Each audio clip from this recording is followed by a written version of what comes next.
All right, so you guys want to hear a little story, a little Appalachian story? Sure. I love Appalachian stories. Yeah, so this old couple is living in a little house in Appalachia, and one day the wife falls down, apparently dead. Oh, and so the husband, calls an ambulance, and they come in, they get her on a stretcher, and as they're taking her out of the house, one of the guys carrying the stretcher slips, and her body falls off, and she comes to and wakes up. Oh, wow. And it's a miracle. Like, oh, sorry, I must have just passed out. They didn't figure it out, whatever. So then come about 5 years later, the time really did come, and she died peacefully in her sleep, and they came and got her. And as they were carrying her on the stretcher, the guy goes, hey boys, watch that step.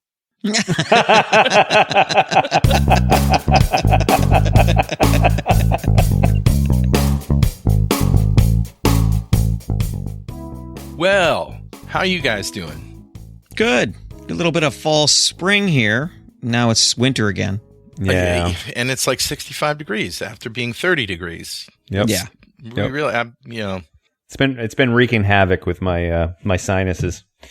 Always kills me when the weather changes so quickly. This is the time of year that I wish I had like a programmable thermostat, because we have 3 thermostat zones in the house, and every day we have to like look at the weather and see, is it air conditioning or is it heat? Yeah. Or is it off? Yep. It's just terrible. All right. Well, anyway, we got 5 stories this week. So no, Yeah, it's about right. little bit of a light work. but they're pretty cool. Are they awesome, Yeah. Dwayne? They are awesome. I can't wait till we talk about the URLScan one, because that one's awesome. All right. Well, we're going to start with the oil and gas company critical system high severity flaw. Who wants it? Well, let me start a little bit. So there's a problem with a system that's used. It's called ABB Total Flow, and the reason that these things are so hard to really get your head around is because this is major equipment. This isn't like a little desktop computer or a phone, things that we think about as electronic devices. This is industrial equipment that has chips in it. And so when it has a vulnerability, most of the people that walk by these things probably don't even know that it has an interface or has programmability.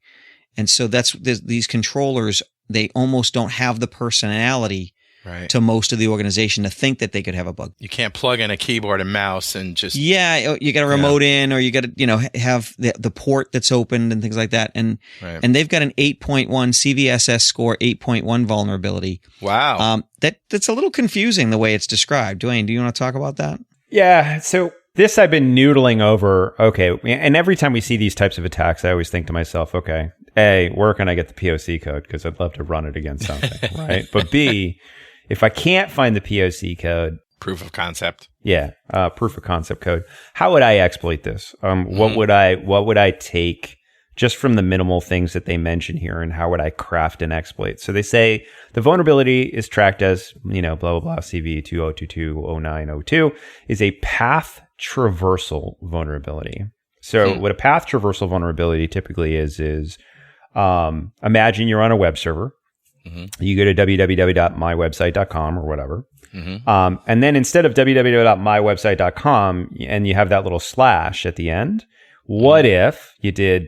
Well, ... says don't look inside this directory, but look in the directory prior to the directory you're in. So if you're at your command prompt on your computer and you say cd space ... and hit enter, it changes the directory CD to the directory prior. All right, let me just explain for those young people in the audience.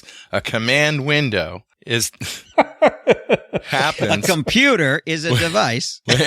when you go to the search bar and type CMD, and a black window pops up with some text that you never ever have ever seen in your life, except in the Matrix. Yeah. So, but if you're in the File Explorer, let's say in Windows or the Explorer in Mac, there are hierarchies to these folders where files are kept. You can also do this stuff in the browser and navigate around the browser directory. Well, that's right, because the browser is looking at what? A file directory. Looking at a file directory. Right. Yeah. Exactly. Files and folder directories. So if you were to go to the browser and you typed, .. /////// it in a really terrible browser or a really terrible web server, it would allow you as the user remotely to see the files in the directory prior and prior and prior.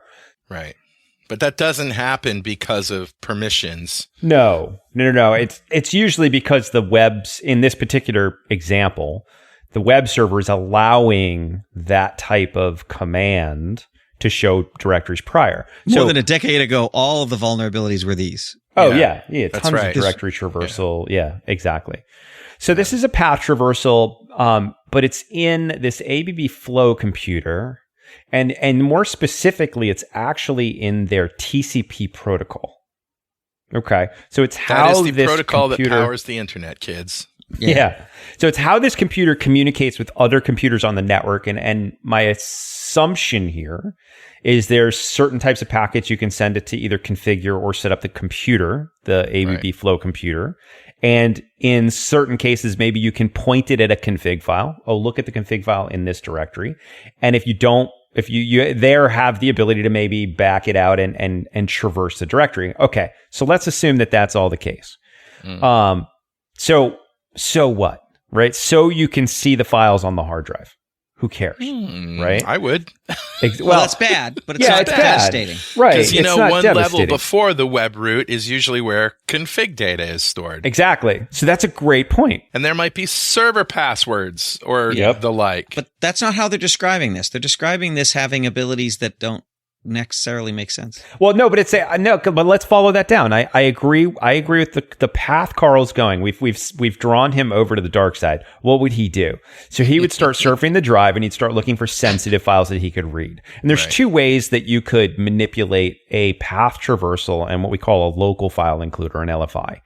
A path traversal, you might find sensitive data like maybe I do find a connection to a database server with a username and password. Or maybe because the ABB Flow computer talks to a master controller, you find the username and password for the master controller computer or something along those lines. And then you can gain execution there. So I like that path. That's one way that I might have manipulated it. A second way is, let's say when it loads that config file up, or in the terms of a web server, when it loads up a web page, it runs the code. Ooh. Right? So how would you get then, because this talks about not only being able to read local files, but being able to write to local files and being able to execute remote code execution. Not good. So you basically can rewrite the program you're running, right, and then run it and then get into it and they're get whatever saying you can control the flow. You can you can do anything. High pressurize the pipes, things like that. Oh, no. What's weird about reading this is for someone to say, "Oh, I've got a directory traversal. I'm going to get remote code execution," is like me saying, "I've stolen all the money from your bank account because I got into your refrigerator." It's almost a non sequitur. It doesn't really make sense, right? And that's where I'm trying to put those pieces together. Well, what if their API is so bad? Sorry, folks at ABB, is so bad that they're using a parameter string as a command. And so it's possible. It's possible. And if you execute it in a directory, if you can get into the right directory, you can make a command that just runs it. Right. Well, it also could be. So I agree. It's possible that we've seen that actually plenty where you can issue a command. You can tell it, oh, load this config file. And by the way, do this other thing as well. And it'll do the thing for you. Sometimes there's this interesting thing called log poisoning.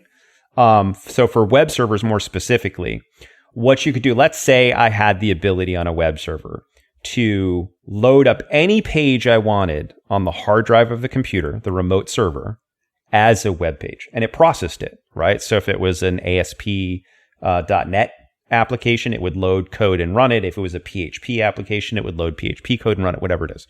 So you say, okay, how do I now write to the remote computer so I can put my own code up there?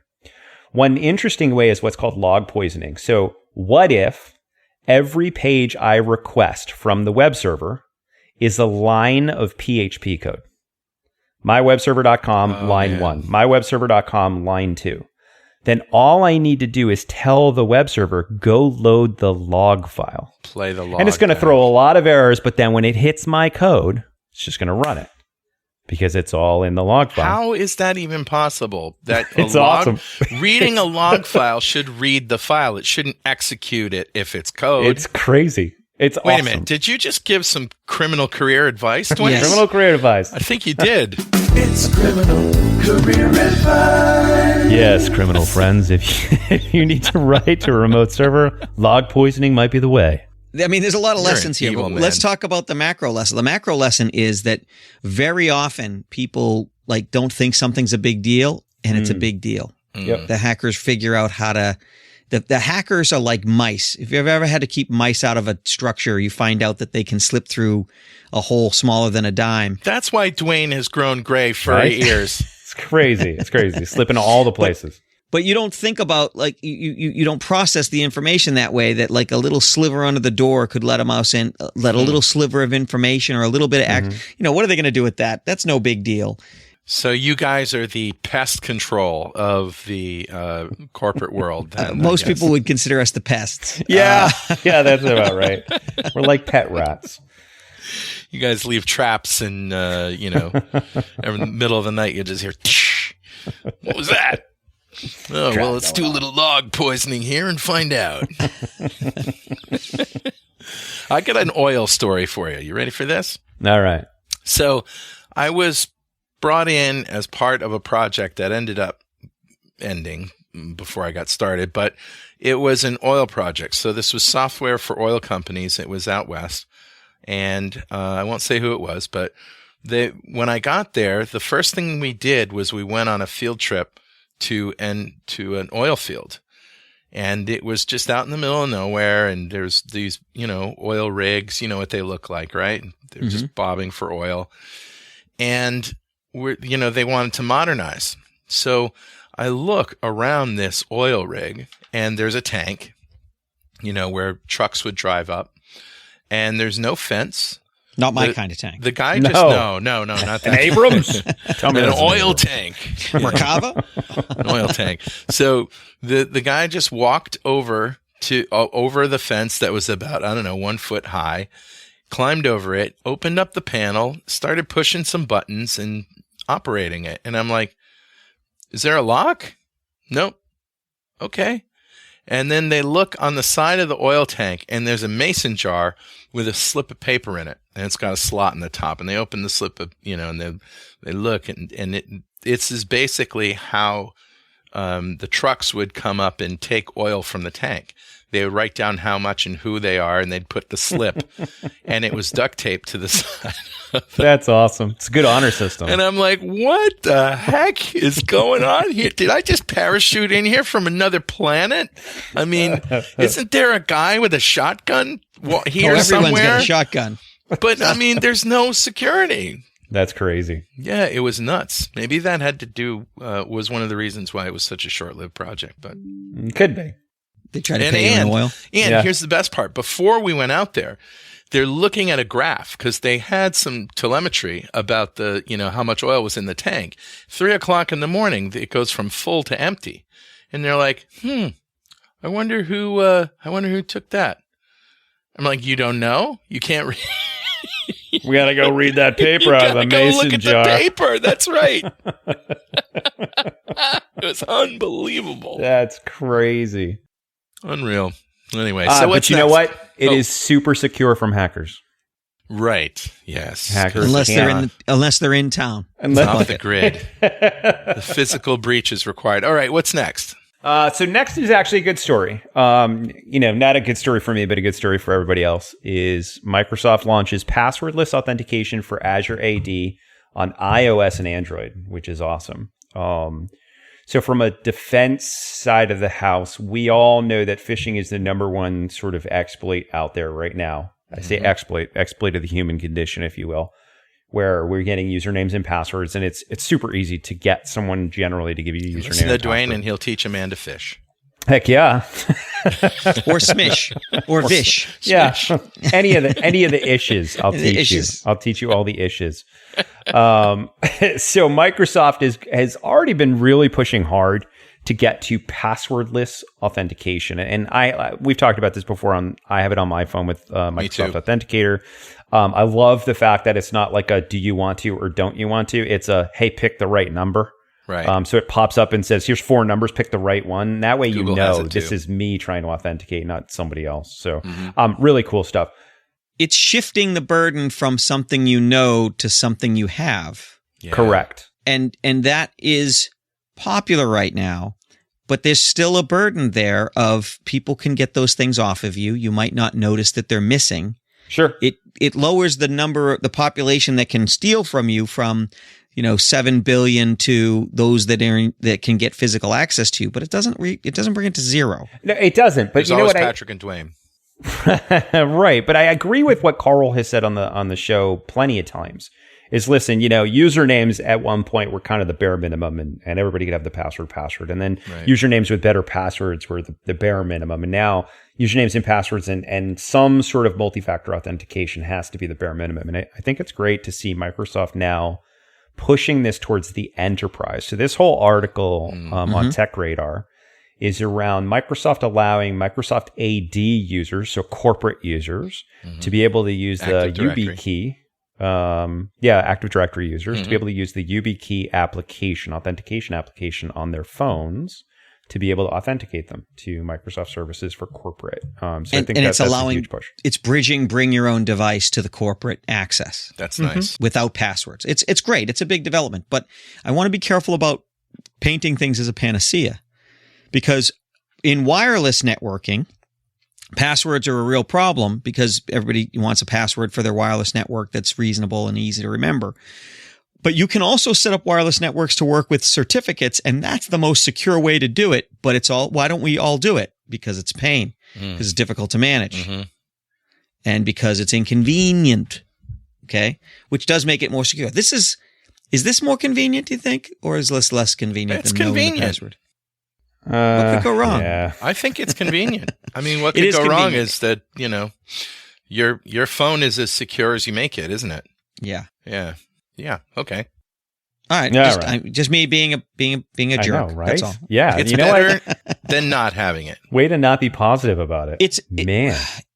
It's not a problem solved. I don't have to worry about security anymore. That's what I'm concerned about. Is that people are like, oh, I don't have passwords anymore. I'm done. I don't have to worry about it anymore. So, and that's a great point. Every time Patrick and I talk to a crowd or a corporation or whoever, we make it explicitly clear.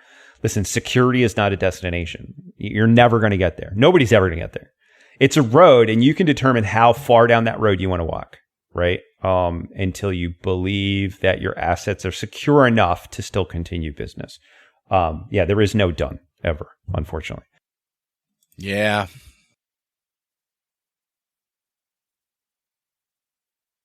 Oh, you guys know we were talking about the YubiKey the other day, right? Mm-hmm. Yeah, well, we must have a lot more listeners than I thought, because I went to go buy one and it said, okay, no problem. And then I got 2 days later a message that says, yeah, your YubiKey is going to be about 2 months late. Sorry about that. Wow. Demand. Yeah. Yeah, so demand is pretty high for those things. Good for them. Good. Yeah. All right. OpenSSL fixes 2 high severity vulnerabilities. What you need to know. What do we need to know? Yeah, so this one we touched upon. If you guys were listening to the podcast last week, we literally the day we were recording the podcast, this had broke and people were saying, security researchers were saying, hey, this is important but not a big deal. And security companies trying to sell you software were saying, oh my God, the internet's on fire. And we here at Security This Week, we're like, you know what? It's important, but it's not that big a deal. You need to make sure you patch when it's available. So this is just a follow up to that story. So yes, there is now a patch out for it. So 2 high severity vulnerabilities were found. The 3 questions we like to ask everybody. Okay, how do I know this affects me? Right. And with supply chain and, are you using OpenSSL? Yeah, it's really hard to know if you're using OpenSSL. So Patrick, I know, is going to jump on top of like SBOM. But isn't it also just a one version that only 1.5% of the people are using? No, I don't think it was introduced in 3. I think it's been in since before 3. Yeah. I don't think this is it only affects version 3.0. Yeah. OpenSSL with a version of at least 3.0. And less than 3.0.7. So it's between 3.0 and 3.0.7. Oh, is it? Oh, I didn't realize that. Yeah. My bad. So, and this is why... that's even worse. Yeah. This is why people are saying like, oh my God, it's OpenSSL. And then you're like, well, there's a couple minor revs of OpenSSL where this is an issue. And yes, it needs to be fixed. but it's not Cloud that big. security firm Wiz.io also said that only 1.5% of all open SSL instances were found to be impacted by the security flaw. I somehow missed that. I thought this was like OpenSSL going back, but that's an important point, is that sometimes we get something like this and the surface area is going to be much smaller. That said, it'll make it even harder to find those needles in the haystack then. Right. Yeah. I mean, if you've got 9,000 websites out there and they're all using OpenSSL, you've got a job to do. Well, at the risk of making Dwayne right about something, which I hate to do, SBOM. Yes. Oh my Software God. bill of materials. I think that will be a hot topic this coming year. Yeah. Yeah, I think we'll see a lot of talks at Black Hat, a lot of talks at RSA about SBOM. Well, MITRE released a framework for it. Yep. We've looked into it. Yep. There's some really interesting things there, but it's going to take some time to build the tools to make this thing achievable. Yep. For mere mortals. Over on .NET Rocks, we were talking to Joylin Kiuri about securing existing applications, and this is coming out on Thanksgiving, actually. And there are ways that you can now generate that SBOM right in Azure, and Azure will go and make sure on a regular basis that everything is legit. And if there are any CVEs that come out affecting those dependencies, it will let you know. Yeah. Oh, nice. Yeah, and you'll be able to fix it with one click. Wow. The MITRE framework, from what I saw before it was released, had a utility that could scan your system and look for libraries. Yeah. And help you build that SBOM. So I think 2023 will be a big year for that. That's very cool. All right. So getting back to the 3 questions, because I know Patrick likes to make sure that we can make it succinct as to whether you need to worry about it or not. So how do you know you're affected? Right. Here again, SBOM, yes, but it'd be great to know if anything that you're using, any software, websites, whatever, is leveraging OpenSSL between 3.0 and 3.0.7, you're affected. What do you need to do? You need to patch. Yeah. Right. So if you know you're using OpenSSL, heck, it doesn't hurt to just go out and patch it, no matter what version you're at.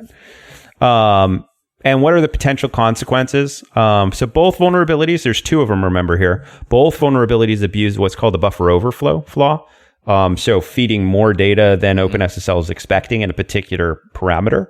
And that allows the attacker to gain remote code execution. So can arbitrarily run code under the context of OpenSSL. So those are the things you need to know about this one.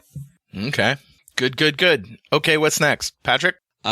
Critical vulnerability reported in ConnectWise server backup solution. And so this is one of those ones we wanted to reduce to our 3 questions because it's one of those things where if it doesn't affect you, you really don't care. So how do you know if it affects you? Well, if you're using ConnectWise Recover, version 2.9.7 or earlier, or you're using their server backup manager with version 6.16.3 or earlier, then you need to update your instance of your Recover server to at least 2.9.9 and for the server backup manager 6.16.4. So but there's patches available. And that's the point is most of the time people don't even know this stuff is out there, and then a year goes by and then a script kiddie gets them because they didn't know that there was a vulnerability and they didn't know they needed a patch. Right. You can solve all this by just patching all the time, everything. Yep. Yeah. But these notifications, understanding these threats can maybe be an impetus to make you do it more often. Yeah. Yeah. And what could happen if an attacker does gain control of one of these systems? So if an attacker does exploit a previously found authentication bypass, right? Well, actually, I love backup servers, honestly. Yeah. Because backup and restore has the ability in the Windows world to request what's called backup rights. Backup rights mean I don't need to have access to any of the files, and auditing software won't notice when I touch them. So if you're running a SIM that's looking at who's touching files, a backup software can go through and access every file and not change any of the last access dates and not have to have any permissions on those files. So it's actually an interesting permission set in an NTFS world, but so backup software is always good to keep up to date. So convenient. So convenient. Ah, yes. Hey, do you guys know this song?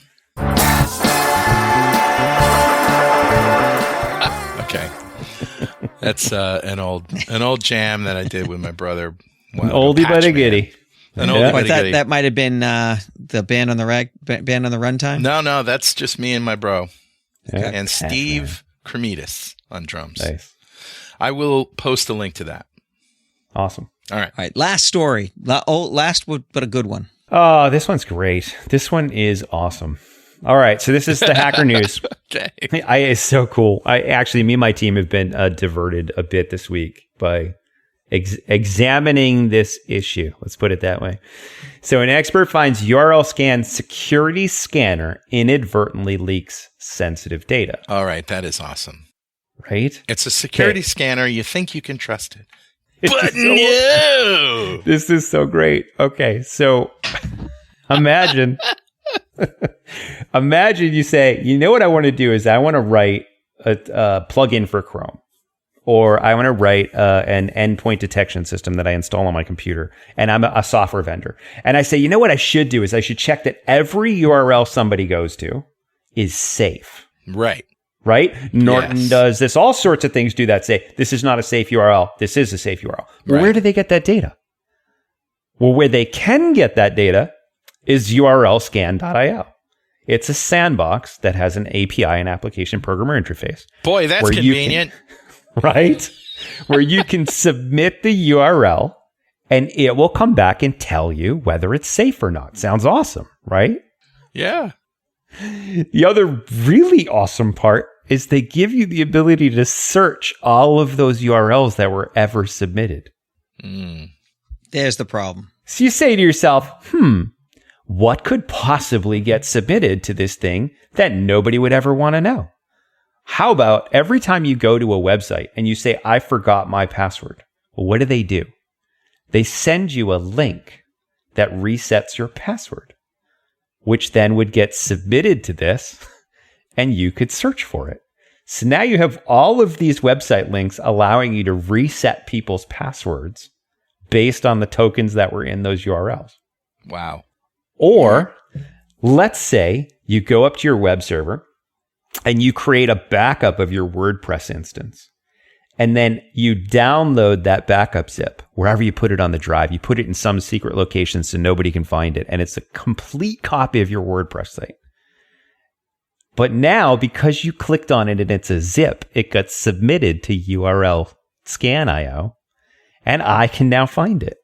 And I'm not confirming nor denying that me and my team may have pulled down entire WordPress sites with passwords and usernames and passwords. I'm not saying that we did that. I think you did. But what I'm But saying, if they did, it would be for bad guys only. You know? it's highly theoretically possible that those things would happen.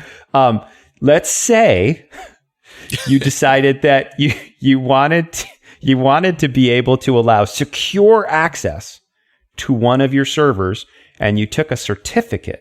You don't want to use a username and password. It's not strong enough.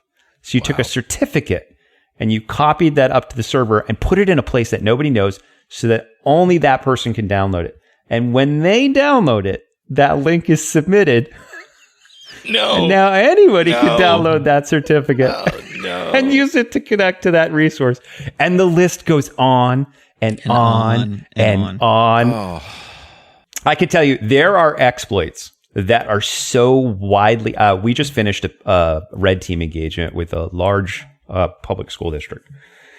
And there was one, when I say large, they have 64,000 external IP addresses. I mean, large, right? But there was one exploit that I won't go through, but that when we were doing research on that exploit, when we searched Google for the exact URL structure of that we knew was exploitable, Google comes back and says there's not a single server on the internet that has this structure.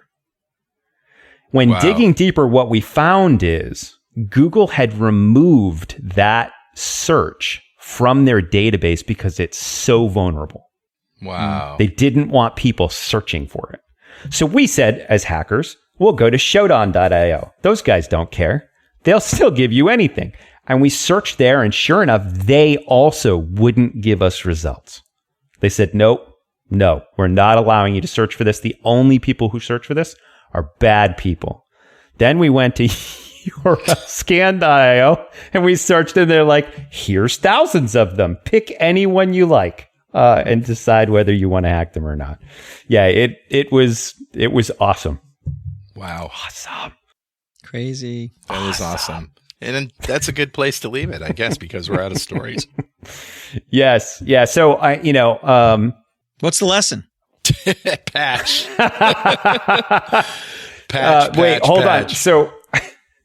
So what's interesting about this URL scan, and just going back to just so good. There's so many different factors. To maximize the effectiveness of this attack, the adversary can search the data for data breaches and notifications in Have I Been Pwned? Okay. Put in an email address to find out what breaches that was in. Then determine the exact services and sites that those emails are being used on. Then start searching through URLScan.io to find these emails and whatnot, services and sites. There's so many ways to use this. Okay. But now we have to tell the audience what they should be doing different now as a result of this. Yeah. So here's what I think. All your passwords. Well, that's one. Here's the thing. Users are trying to do the right thing. Order a YubiKey. Wait 2 months. Products are trying to do the right thing. Right? Products are trying to do the right thing. Yeah. And they're getting hoisted on their own petard, to coin a phrase. So what they need to do is they need to pay close attention to what these security tools are doing and how they're doing it. Right. Well, okay. And I think there's an onus on the security companies like URLScan.io. There's no reason for someone to be able to, I get it. They might say, well, if there's a vulnerable URL, we should let everybody know that it's vulnerable, that it's bad. But you shouldn't be able to search for just any URL that's ever submitted to the product. Now, it's like them keeping credit card information. Well, they do have a facility to mark them as private so that nobody can search them, but that's only done by security researchers, or, you know what I mean? It's if you have a private account with URLScan.io. It's not your general API calls. So it's an interesting way of gathering information. Wow. Yeah, I think there's a lot of unintentional damage here that hopefully will get cleaned up now that it's seen. But hopefully not. But if you're using a password or a manager and an authenticator and a YubiKey, do you still have to worry about this? Oh yeah, there's lots of ways that could be exploited. That none of those are going to stop. Google Share Drive links. Let's say you created a Google Share Drive link and you sent it to a friend, and it's so long nobody's going to know it. You didn't put a password on it. Now it's in there. Anybody can click on it. Well, okay, but like Dwayne said, you can find the certificate. Remember, that part of the YubiKey's password process is certificate-based authentication. Right. It's CBA. If I can get that certificate, I can be you. Jeez. Well, what if I sent you, Carl, a Zoom link and it was going to be super secure? We're not going to allow anybody else in. I have this link and it's a long link with a long passwords that nobody can get in. And I send it to the three of us. And one of us is running an antivirus that submits to URLScan. It's up there now with the password. Anybody can click on it and join. Well, yeah, but then once the Zoom meeting is over, then nobody goes in. Exactly. Yep. Yeah. Agreed. But what if it's like Google's board meeting and they're presenting statistics and I jump on, take a screenshot and jump off? The damage might be done. Every once in a while, I will share something in a Google Drive folder that I say anyone can access this because I really don't care about the file or whatever, right? Yep. That's one thing. I really don't care if somebody goes and downloads my GIF collection or whatever it is. But the things about the certificates is the scary part. Yes. Yeah. And you can't treat yourself as the everyman, Carl. You co-host a security podcast. Yeah, that's true. Right. Yeah. Right. I kind of have to be careful. So what will the average person do? And the people listening, hopefully they're security savvy. This is scary, which means it makes Dwayne happy. But the phone is going to start ringing off the wall, and everybody's like, "What's a phone?" I'm going to go someplace that you could have guessed, but you won't guess right now. S-bomb. Yeah. Gosh. Well, so if you know how things work, I think that's the next level of security, is understanding actually what your dependencies are and how things are being made to work. And if you don't do that, I don't know. Yeah, but I don't know that you'll ever get there.